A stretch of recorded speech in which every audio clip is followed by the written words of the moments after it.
아멘. 할렐루야. 지난주 우리는 이스라엘이 젖과 꿀이 흐르는 가나안 땅에 들어가기 직전에 모압 땅 이 시딤에서 음행하다가 24,000명이 전염병으로 죽임을 당하는 그런 참사를 살펴보았습니다. 24,000명이 한자리에서 죽임을 당하는 사건, 현대나 고대나 아주 충격적인 사건입니다. 사망자 24,000명과 연결된 가족들을 따져보면 전 이스라엘이 상갓집 분위기입니다. 그러나 이스라엘은 언제까지 슬퍼만 할 수가 없었습니다.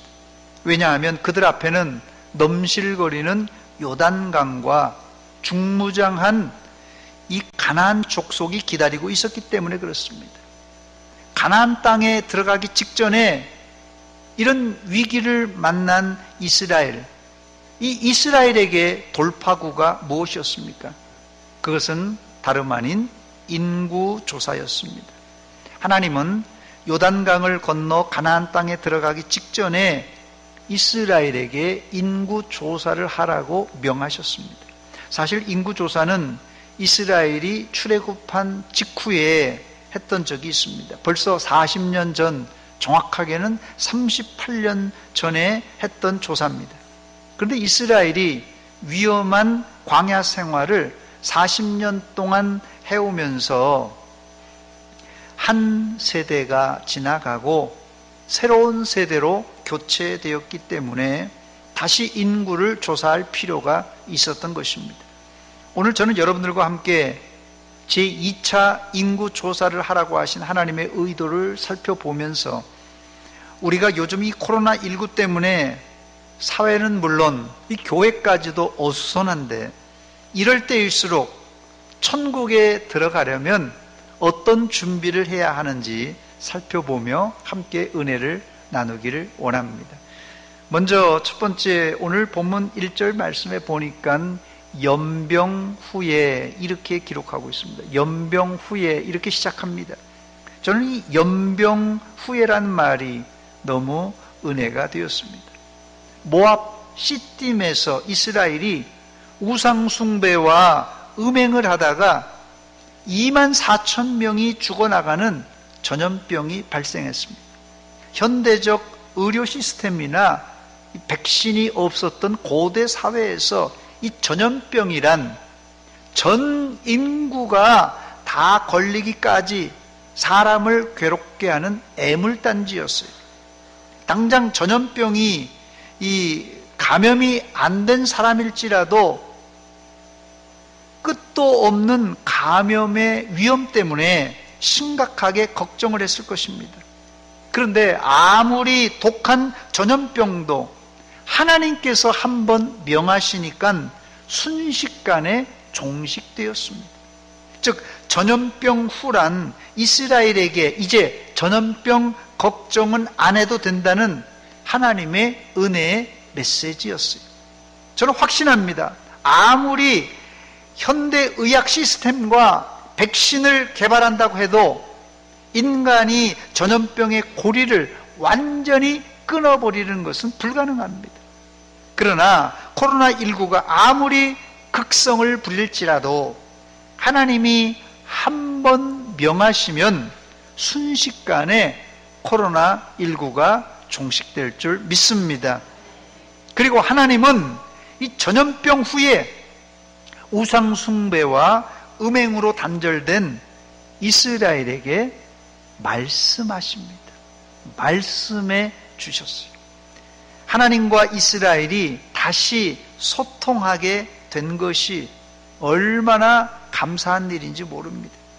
본문 1절 말씀입니다. 여호와께서 모세와 제사장 아론의 아들 엘르아살에게 말씀하여 이르시되 하나님께서 이스라엘을 찾아오셔서 모세와 제사장 엘르아살에게 말씀해 주시고 계십니다. 하나님은 이스라엘이 시딤에서 바알 부올에게 제사하고 음행했을 때 침묵하셨습니다. 아니, 불같은 마음으로 질투하셨고 이스라엘을 심판하셨어요. 그런데 연병 후에 모세와 다시 말씀하기 시작하셨습니다.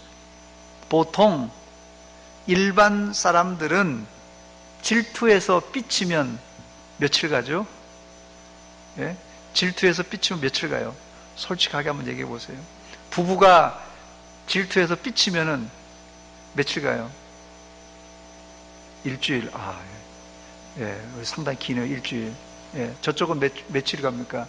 3일이요? 예, 3일도 이게 긴데요. 예, 해가 지기 전에 이거 풀어야 되는데, 예, 빨리 푸시기 바랍니다. 부부가 이게 딱 충돌돼가지고 일주일 가면 이게 심각하고 3일도 깁니다. 해가 지나가기 전에 풀어야 됩니다. 일반적으로 사람이 질투하면 말을 안 합니다. 하나님은 비느하스가 음행한 자를 현장에서 찔러 죽였을 때 바로 질투와 분노를 푸셨습니다. 그리고는 연병이 사라졌습니다. 이스라엘이 모압 시딤에서 전염병으로 24,000명이 죽음을 당했을 때 말이 사실 24,000명이지 광야에서 24,000명을 장사 지내는 일은 간단한 일이 아닙니다, 여러분. 코로나로 얼마 전입니다. 이탈리아와 또 미국에서 하루에 1,000명 이상씩 죽어나갈 때 연구차가 부족해서 군용 트럭을 이용해서 이탈리아에 사망자를 옮기는 그런 장면을 TV에서 본 적이 있습니다. 또 미국에서는 코로나 사망자로 인한 2차, 3차 감염을 우려해서 개별 장례식을 막고는 아예 큰 웅덩이를, 어떤 존지 모르겠어요. 큰 웅덩이를 파놓고 거기에다가 그냥 집단으로 매장하는 장면도 보았습니다. 그러니 아무것도 없는 광야에서 전염병으로 24,000명이 죽었으니 장례식을 치르는 일도 만만치 않은 일이었을 것입니다. 그런데 오늘 말씀에 뭐라고요? 전염병 후에 이렇게 시작합니다. 이 말은 복잡한 장례 절차를 다 마쳤다는 뜻입니다. 하나님은 이스라엘이 음행한 지도자를 높이 장대에 달아매고 현장에서 행음하던 지도자를 즉결 심판하여 제거했을 때 거룩한 분노를 그치고 그들을 치료해 주셨습니다. 민수기 25장 8절 하반절을 보니까 연병이 이스라엘 자손에게서 그쳤더라 그랬어요. 즉 본문의 연병후란 모든 전염병이 그쳐졌고 장례식도 이제 말끔하게 끝났다는 그런 뜻이에요. 다른 말로는 새로운 시대가 열려질 준비가 되어 있다는 뜻입니다. 우리도 지금 이 코로나19 때문에 앞이 캄캄하지만 하나님이 코로나19도 곧 종식시켜 주실 줄 믿고 코로나 이후에 그 이후를 준비하는 지혜로운 성도들이 되시기를 주의 이름으로 축원합니다. 그게 뭡니까? 이스라엘에게는 적과 꿀이 흐르는 가나안 땅에 진군해야 되는 거예요. 연병 후에 그냥 뭐 장례 치르고 슬프고 뭐 애통하고 뭐 아들이 죽었다 남편이 죽었다 이게 슬퍼할 일이 아니라 이제 이들에게는 바로 가나안 땅에 진군해야 됩니다. 우리가 코로나19로 이렇게 저렇게 압박을 당하고 있지만 코로나19 이후에 우리가 앞으로 나갈 진군해야 되는데 복음을 들고 가나안 땅에 세상에 나가야 됩니다, 여러분. 두 번째, 하나님은 이스라엘에게 가나안 땅을 들어가기 전에 인구 조사를 하라고 하셨습니다. 군대 갔다 온 사람들은 군대에서 제일 힘든 것은 제식 훈련도 유격 훈련도 아니라 제가 제일 힘들었던 것이 매일같이 하는 점호, 아침 저녁으로 하는 점호, 그리고 불침범이나 이 보초 근무, 이 두 가지만 없어도 군대 근무할 만합니다. 우리 남자분들은 아마 다 그럴 거예요. 사실 뭐 제식 훈련이나 유격 훈련 뭐 힘들게 조금 뒹굴면 괜찮은데 매일같이 하는 이 점호, 아침 새벽에 또 기상나팔 불죠. 그다음 저녁에 이 점호가 제일 힘들고 그 다음에는 이 보초 근무가 전 굉장히 힘들었습니다. 이 점호의 사정적인 정의는 한 사람 한 사람 이름을 부르거나 번호를 외치게 해서 인원의 이상 유무를 확인하는 행위입니다.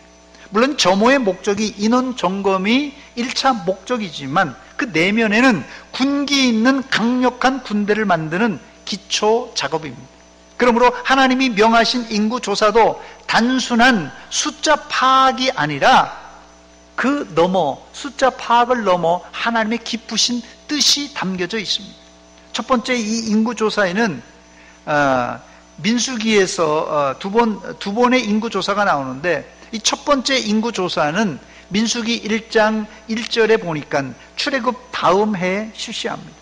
이스라엘 자손이 애굽 땅에서 나온 후 둘째 해 둘째 달 첫째 날에 여호와께서 시내 광야 회막에서 모세에게 말씀하여 이르시되, 뭐라고 말씀하십니까? 인구 조사해라, 이렇게 명하십니다. 민수기 1장을 읽어보면 첫 번째 인구 조사의 개요를 알 수 있는데, 인구 조사의 이 개요는 첫 번째 이 남자만 계수했어요. 남자만 계수했는데 그냥 남자가 아니라 싸움에 나갈 만한 장정, 20세 이상 장정만 계수했습니다. 두 번째 특징은 인구 조사와 함께 각각 가문의 우두머리를 한 사람씩 정함으로 군대를 조직했어요. 민수기 1장 3절 4절입니다. 이스라엘 중 20세 이상으로 싸움에 나갈 만한 모든 자를 너와 아론은 그 진영별로 계수하되 각 지파의 각 조상의 가문의 우두머리 한 사람씩을 너희와 함께 하게 하라 그랬어요.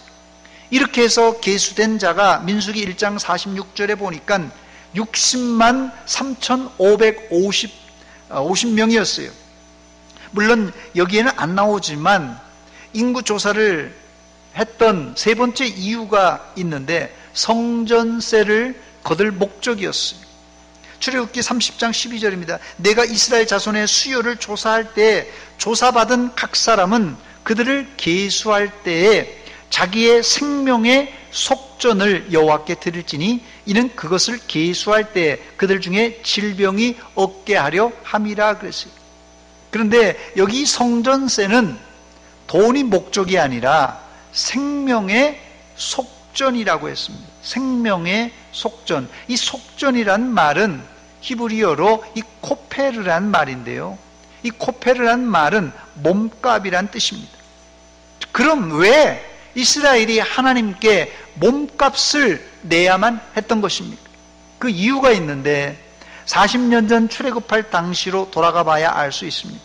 이 속전의 개념은 하나님께서 애굽의 장자를 치실 때 이스라엘의 장자를 지켜주심에 감사 표현으로 드리는 겁니다. 하나님이 보호해 주신 장자는 이스라엘 전체를 상징하는 대표예요. 그러므로 하나님께서 애굽의 장자를 쳤다라는 것은 애굽 사람 전체를 쳤다라는 뜻이고, 동시에 이스라엘의 장자를 살리셨다는 말은 이스라엘 백성 전체를 살리셨다는 뜻입니다. 바로 이런 사건을 기억하고 20세 이상 된 이스라엘의 장정들은 매년 하나님께 생명의 속전으로 성전세를 드렸던 것입니다. 제1차 인구조사의 의미는 크게 두 가지로 대별할 수 있는데, 전쟁에 나갈 20세 이상 장정을 계수해서 광야에서 전쟁을 준비할 목적이 첫 번째 목적이었고, 두 번째는 하나님께서 장자를 치실 때 생명을 지켜주신 감사의 표시로 생명의 속전을 드린 것이었습니다. 두 번째, 이스라엘은 두 번째 인구조사를 약 38년이 지난 후 모압 평지에서 합니다. 여기도 1차 인구조사와 목적이 비슷하지만 내용은 사뭇 다릅니다. 1차 때는 출애굽한 사람을 계수한 것이라면 2차 때는 40년 광야를 무사히 건너와서 젖과 꿀이 흐르는 가나안 땅에 들어갈 사람을 계수한 것이 큰 차이입니다. 아마 이스라엘은 2차 인구조사를 통해서 단순히 장정의 숫자만 계수한 것이 아니라 여러 가지 깨달음이 있었을 것입니다. 천국에 가면 3번 놀랜다고 합니다. 첫째 놀라는 것은 저 사람은 천국에 안 올 것 같은데, 저 못된 사람은 천국에서 안 만날 것 같은데 가서 보니까 천국에 가니까 그 사람이 있네. 그래서 놀래고, 두 번째로는 아니 분명히 우리 교회 모모 집사님, 모모 성도님은 꼭 천국에서 만날 줄 알았는데 가니까 천국에서 없네? 그래서 놀란다고 합니다. 세 번째 놀라는 것은 내가 천국에 와 있네. 내가 천국에 와 있는 걸 보고 놀란다고 합니다. 아마 이스라엘도 같은 심정이었을 것입니다. 이스라엘이 생각할 때 지금 인구조사에서 계수된 자들이 특별히 잘난 것 없는데 인구조사 안에 들어와 있어서, 즉 생존에 있어서 놀라고, 두 번째 놀란 것은 꼭 인구조사 안에 계수되어서 가나안 땅에 들어갈 것 같은 사람이 빠져 있어서 놀랬을 것입니다. 눈에 띄는 사람이 누굽니까? 바로 모세와 아론입니다. 아론은 이미 민수기 20장 28절에 호르산에서 죽습니다. 죽은 이후에 모세가 아론의 옷을 벗겨 그의 아들 엘르아살에게 입힘에 아론이 그 산 꼭대기에서 죽으니라. 모세와 엘르아살이 산에서 내려왔다 그랬습니다. 이 호르산에서 죽은 거예요. 그 인구조사 안에 들어오지 못했어요. 아론 같은 우리 위대한 지도자는 2차 인구조사에 꼭 들어와야 될 사람 아니겠어요? 없어요. 또 모세는 2차 인구조사할 때까지만 해도 있었지만 그 뒤로 가나안 땅이 훤히 보이는 느보산에 올라가서 그 생을 마감합니다. 거기에다가 아론의 두 아들 제사장 나답과 아비후도 2차 인구조사에 들어가지 못합니다. 레위기 10장 1절 2절입니다. 아론의 아들 나답과 아비후가 각기 향로를 가져다가 여호와께서 명하시지 아니한 다른 불을 담아 여호와 앞에 분향하였더니 그랬어요. 불이 여호와 앞에서 나와 그들을 삼킴에 그들이 여호와 앞에서 죽은지라 그랬어요. 죽었어요. 당연히 2차 인구조사에 들지 못했습니다. 민수기 16장 35절에 보면 이들과 함께 250명이 하나님의 불에 타 죽었어요. 민수기 16장 49절에 보니까 이 사람들 외에 전염병으로 14,700명이 죽습니다. 고라의 일로 죽은 자 외에 연병에 죽은 자가 14,700명이었더라. 고라 사건 이후에도 광야에서 불평하다가 불뱀에 물려 죽은 사람이 많았다고 성경은 기록합니다. 모압 평지에서 이스라엘이 2차 인구조사를 하면서 그들의 머릿속에 이번 인구조사에 꼭 있어야 될 사람이 빠져 있다는 사실을 확인하고 그들은 어떤 생각을 했을까요? 아마 자신이 2차 인구조사 안에 들어서 가나안 땅에 들어갈 수 있다는 기쁨보다는 꼭 들어가야 될 사람이 빠져 있는 것을 보고 상당히 두려워했을 것입니다. 그럼에도 불구하고 제2차 인구조사를 하고 이스라엘 백성들에게는 잔잔한 감사가 있었습니다. 험악한 광야 40년 동안 하나님이 먹이시고 입히시고 인도하셔서 여기까지 오게 된 것이 하나님의 크신 은혜였기 때문입니다. 이것을 은혜라고 느끼지 못하는 사람은 가나안 땅에 들어갈 그런 자격이 없는 사람이에요. 더 감사한 것은 2차 인구를 해보니까 본문 51절에 인구가 총 60만 1,730명이었다고 성경은 기록합니다. 60만 1,730명. 이 40년 전에 인구조사에 60만 3,550명이었는데 40년 후 60만 1,730명으로 정확하게 1,820명이 감소했습니다. 그런데 여러분 40년 험악한 광야 가운데 1,820명이 감소한 것은 사실 감소도 아닙니다.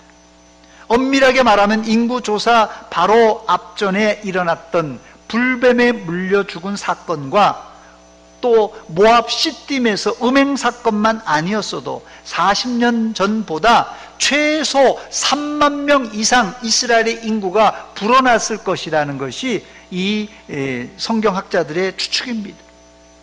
설령 장정 1820명이 줄었을지라도 이스라엘의 남쪽 유다 광야를 가보신 분이라면 40년 동안 광야에서 240만 명이 40년 동안 죽지 않고 생존한 자체가 기적이라는 것을 알 수 있을 것입니다. 제가 몇 주 전에도 말씀드렸습니다마는 이스라엘이 이집트에서 이 애굽에서 이 비옥했던 이 나일강 삼각주 지역이었던 고센 땅에서 인구가 폭발적으로 늘어났을 때 바로 왕은 이스라엘의 인구를 감소시키려고 중노동을 시키고 심지어는 남자아이가 태어나면 나일강에 집어 던져 죽이라고 했습니다. 그런데 여러분, 신기한 것은 이스라엘의 인구는 줄지 않고 계속 늘어만 갔어요. 이것은 하나님의 도우심이 아니고는 도저히 설명 불가능한 사건입니다. 40년 광야에서도 마찬가지입니다. 일반적으로 인구가 줄지 않고 유지하려면 사망률과 출산율이 잘 유지되어야 되는데 이스라엘은 하나님의 심판과 징계로 20세 이상 성인들은 여호수아와 갈렙만 제외하고는 모두 다 광야에서 죽었습니다. 무슨 말씀입니까? 40년 광야에서 이스라엘은 자연사한 사람보다도 하나님의 징계로 죽은 사람이 더 많았다는 뜻입니다. 그런데도 인구를 그대로 유지했다는 것은 하나님의 특별한 돌보심이 있었기 때문입니다. 세 번째, 끝으로 제2차 인구조사 결과 가장 뚜렷하게 인구가 감소한 이 시므온 지파와 고라의 아들들이 생존한 일을 살펴보고 말씀을 맺도록 하겠습니다. 첫 번째, 이 고라가 하나님과 모세를 반역하다가 죽었습니다. 이 고라가 반역하다가 죽었지만 그의 아들들은 생존합니다. 민수기 26장 11절입니다. 고라의 아들들은 죽지 아니하였더라. 죽지 아니하였더라. 고라의 족보는 역대상 6장 38절에 보니까 고라는 이스할의 아들이요, 이스할은 그앗의 아들이요, 그앗은 레이의 아들이요, 레이는 이스라엘의 아들이라 그랬어요. 즉 고라는 레이 지파로 아론과 촌수로는 사촌 관계입니다. 자, 그러니까 고라의 아버지가 이스할이고 고라의 할아버지가 그앗이에요. 그리고 그 증조 할아버지가 레이입니다. 아론과 모세도 마찬가지예요. 아버지가 아므람이고 그 할아버지가 그앗, 고앗이고 그 증조 할아버지가 레이입니다. 그 증조 할아버지 같고 할아버지 같고 아버지가 큰아들이 모세와 아론의 아버지였던 아므람이고요. 그 다음에 둘째 아들이 이 이스할, 둘째 아들이에요. 자, 그러니까 아버지가 이 모세와 아론의 아버지가 이 고라는 큰아버지라고 불러야 돼요. 그 사촌지간입니다. 그런데 아론은 대제사장직을 수행하고 고라는 사촌인데도 형들은 대제사장 하는데 자신들은 제사장 뒤치다거리만 하는 레이인으로 사니까 시기 질투가 일어났던 것입니다. 그래서 고라가 아론, 당신만 하나님께 향로를 드릴 수 있냐 하면서 모세와 아론을 대적하여 하나님께 불을 들이다가 민수기 26장 10절에 보니까 고라 일당과 함께 공조했던 250명이 땅이 쫙 갈라지면서 산채로 죽임을 당했다고 말합니다. 땅이 그 입을 벌려서 그 무리와 고라를 삼킴에 그들이 죽었고 당시에 불이 250명을 삼켜 징표가 되게 하였다 말합니다. 그런데 이런 와중에서도 고라의 아들들은 죽지 않았다는 말씀입니다. 비록 고라의 아들들이 살았을지라도 아마 당시 사람들에게 뭐 다 이웃들이 다 친척들이에요. 낙인 찍힌 아들입니다. 저놈들은 하나님을 대적하다가 지도자를 대적하다가 애비도 죽고 애미도 죽고 진짜 이런 망나니 같은 아들들이다, 이렇게 손가락질 했을 것이에요. 그런데 고라의 아들들이 가나안 땅에 들어간 이후 다윗 시대가 되자 다윗은 고라 자손을 성갑의 인도자로 세워줍니다. 아버지가 하나님을 대적하고 지도자를 대적했지만 다윗은 역적의 아들들을 등용합니다. 그래서 이 고라 자손은 시편 150편인데요. 전체가 그 중에 11편의 아름다운 시를 남기는 아주 신앙의 명문 가정으로 자리매김할 수 있었습니다. 아버지는 죽었지만 그 아들들은 하나님께 충성할 수 있도록 배려해 주신 것이 바로 하나님의 은혜가 아니고 무엇이겠습니까, 여러분? 그런데 2차 인구 조사를 하고 나니까 그 속에 고라 자손뿐만 아닙니다, 여러분. 고라 자손뿐만 아니라 말 못할 가정사가 이 2차 인구 조사 안에 그대로 드러났습니다. 우리가 잘 알듯이 민수기 26장 19절 이하에 보니까 유다 가정이 등장하는데 큰아들 에르, 둘째 아들 오난, 하나님께 불순종하다가 죽임을 당합니다. 그리고 유다가 이 며느리 다말과 함께 이제 결혼해서 쌍둥이를 낳는 그런 일이 족보에 기록되어 있어요. 그 족보를 들춰보면은 가정의 애환이 다 그대로 드러나 있습니다. 이건 뭐 유다 가정, 고라 가정뿐만 아닙니다. 여러분 가정도 조사하면 다 드러납니다. 사실 말 못할 가정사들은 어느 가정마다 한 가지 이상씩은 다 가지고 있습니다. 만약에 가정에 이런 이 어려운 일이 없다면 가족 구성원들이 모두 다가 날개가 달린 천사들만 모였을 것입니다.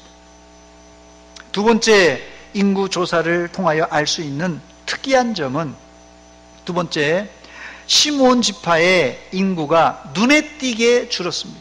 12지파 중에 이 시므온 지파가 인구가 아주 현격하게 줄었어요.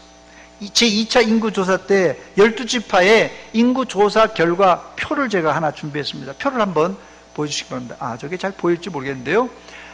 저 보면 남쪽, 동쪽, 서쪽, 북쪽 이 세 지파씩, 12지파니까요. 세 지파씩 동서남북으로 딱 세 지파 이렇게 법궤를 중심으로 해서 진군해 나갔어요. 동서남북으로 딱 진영을 해서. 근데 제일 처음에 남쪽 지파가 나오는데, 남쪽 진영인데 지파의 첫째 아들 루벤, 둘째 누굽니까? 시므온이에요.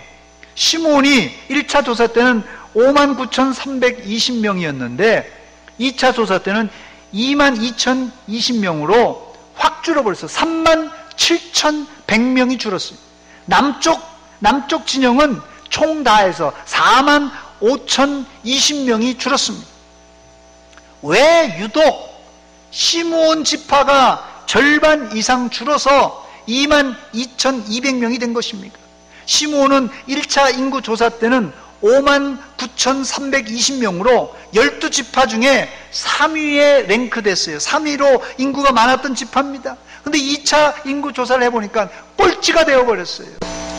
그 이유를 주경학자들은 마지막 관문이었던 모압 시딤에서 시므온 지파는 지도자를 비롯한 지파의 많은 사람들이 바알 부올의 제사에 참여하여 음행한 결과였다고 해석합니다. 민수기 25장 14절입니다. 죽임을 당한 이스라엘 남자 곧 미디안 여인과 함께 죽임을 당한 자의 이름은 시므리니 살루의 아들이요 시므온인의 조상의 가문 중 한 지도자였다 말합니다. 음행하다가 비느하스에게 창에 찔려 죽은 사람이 시므온 지파의 지도자였던 시므리였어요.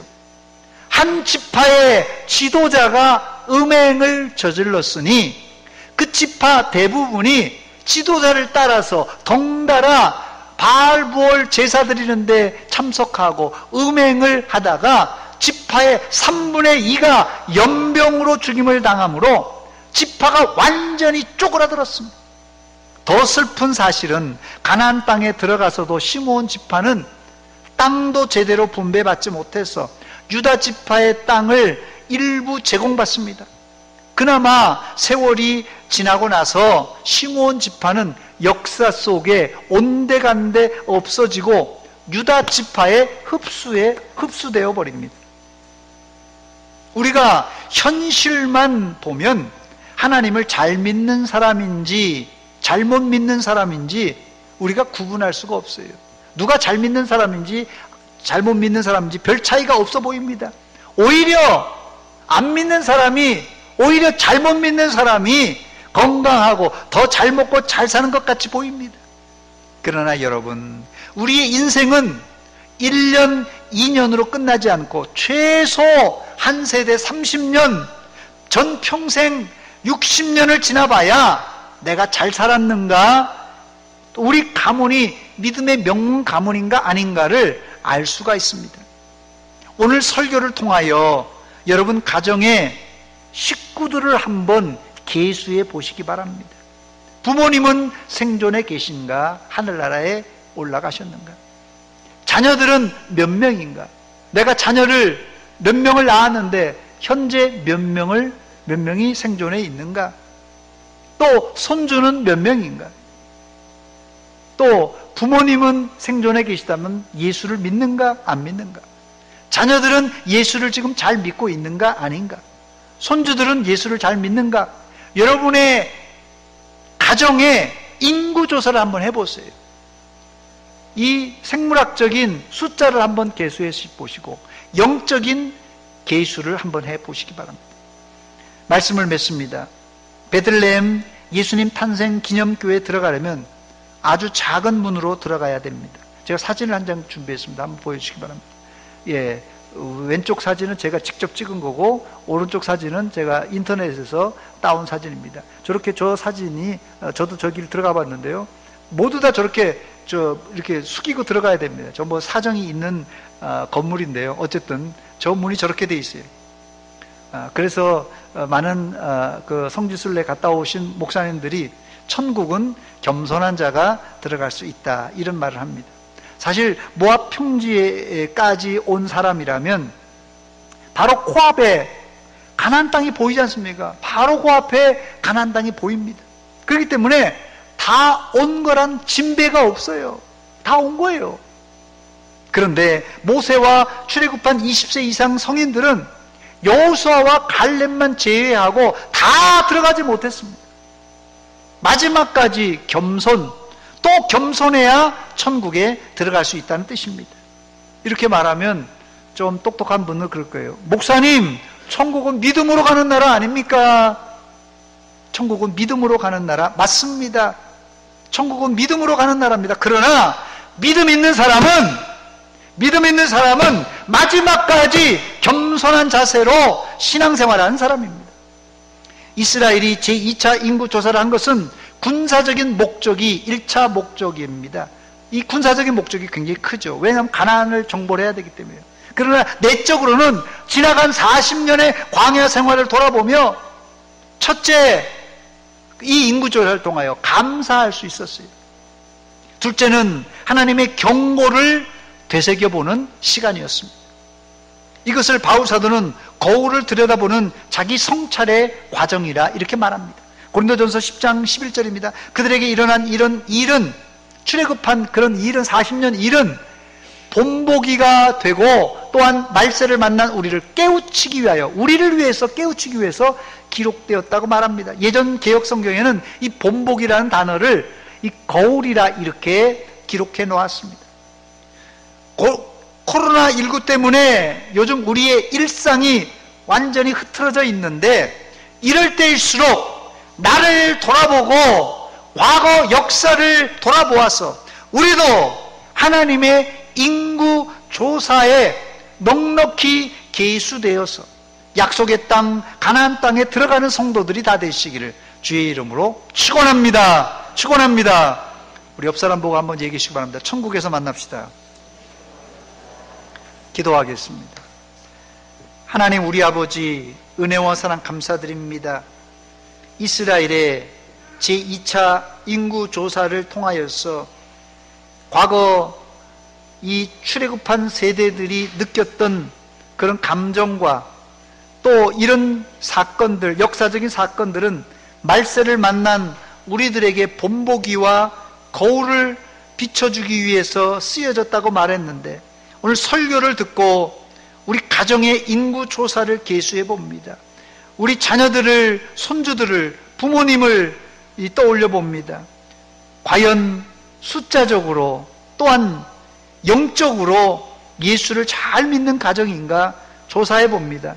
아무쪼록 코로나19 때문에 우리의 마음이 여러 가지로 힘들지만은 우리가 하나님의 인구 조사 안에 계수되어 천국 백성이 되었다는 이 한 가지 사실로 감사하고 또 감사하며 겸손하게 천국의 문에 들어가게 하여 주시옵소서. 예수님의 이름으로 기도하옵나이다. 아멘.